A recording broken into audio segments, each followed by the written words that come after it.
Hello, this is Amelia from AmeliaAJohnson.com, where passionate pet people partner with purpose for pleasure and profit. Have you given your dog the canine flu vaccine? Stay tuned and I will tell you 4 reasons why you should skip it. In the meantime, subscribe to this channel and ring the little bell so that you are notified when I post anything that may interest you. So I am sitting here with Gusto, my a little over 1-year-old American Eskimo, and we were in at the vet's office recently. The vet asked me whether I wanted him to have the flu virus vaccine. And I looked at her and asked whether she had heard of any cases, because I had not heard of anything from my friends that show their dogs rather frequently. And she says, well, where are you going? And I told her where we would be going, and she says, well, you'll probably be safe. But here's Dr. Dodd's take on the canine influenza virus. She is a premier expert on canine vaccines, the side effects, and the treatment plans. And you can read her blog at either Hemopet, H-E-M-O-P-E-T,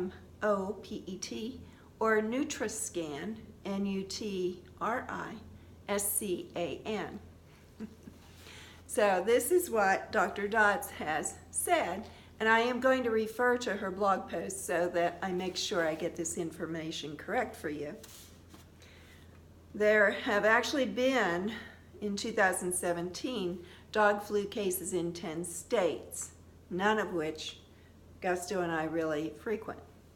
And this is the H3N2 virus that appeared in Chicago in 2015.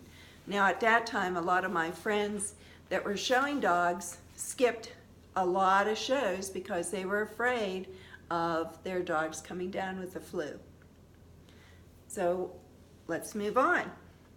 Dogs very rarely die directly from the canine flu viruses. And there are 2 of them, the H3N2 and the H3N8. Only 2 to 3% of dogs that are immunocompromised or harbor streptococcus bacteria in their pulmonary system and then develop a secondary bacterial pneumonia could pass away. And this is directly from Dr. Dodd's blog. So in case pneumonia does develop, antibiotics would be prescribed.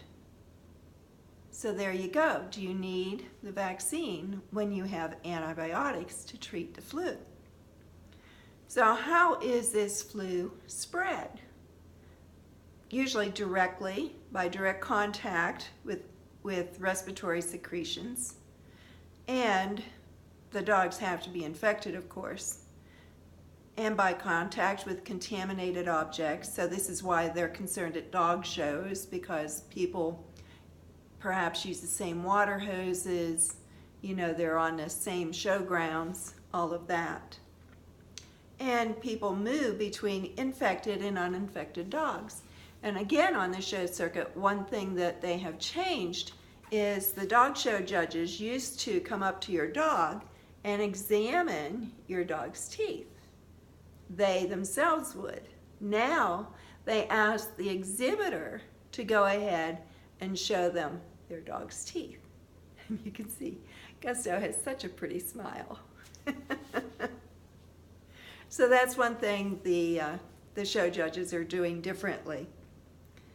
So the flu virus really is highly contagious, just like the human flu viruses. And the signs of illness in dogs are a cough, runny nose, high fever, lethargy, eye discharge, and reduced appetite. But many dogs show only minor or no signs of illness. So the cough symptoms differ from those of the common kennel cough. So there's definitely a distinction. And it doesn't initially produce a fever.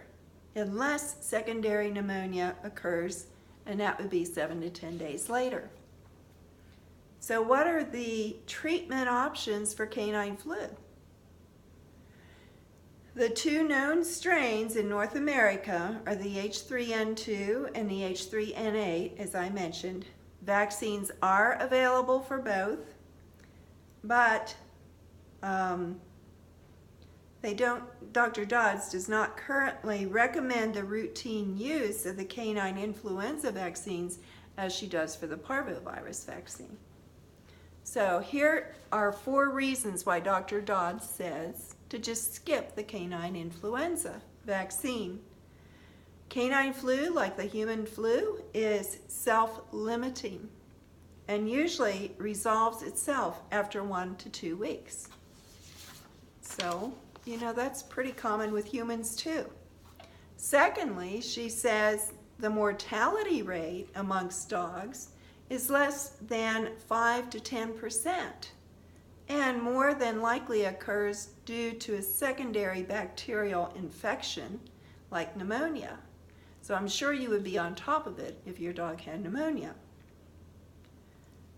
The third reason she gives are companion animal influenza vaccines are often not adapted for mutations after initial development. And there are studies out about this that you can read about on her blog. And I know even with the human vaccines, I had a relative that got a vaccine for the flu and still got the flu twice.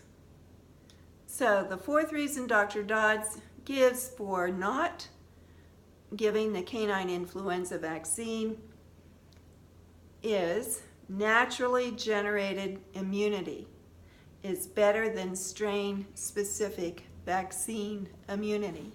In other words, the vaccines that we have are for a specific strain, and it's better if your dog really has street immunity. So how about that? So the American Veterinary Medical Association and the FDA, Centers for Disease Control and Prevention, call for supportive care. And what do they mean by that? It means keeping your dog hydrated and comfortable while the body mounts an immune response to the infection to facilitate recovery. If a high fever develops, ask your vet about treatment options. And again, you live with your pet. You know when they're not feeling well.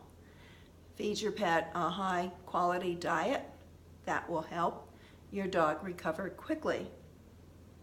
So what are the side effects of the canine flu vaccine? If you're really thinking that you need to go down that road, this usually occurs in the smaller breeds, and the most common side effect is fatigue.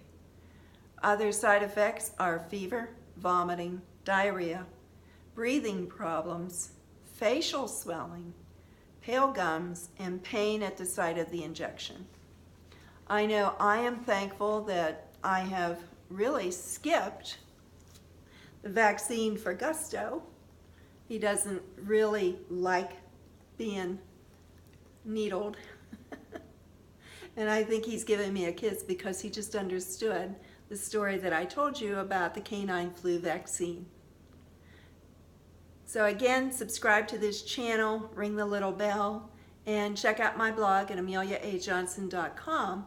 And if there's a topic you would like me to cover, or if you would like to be interviewed on a blog or here on YouTube, let me know. Because I'm all about sharing really good, solid information with other pet parents so that we can take better care of our pets. So from Gusto and I, we'll see you on the next video.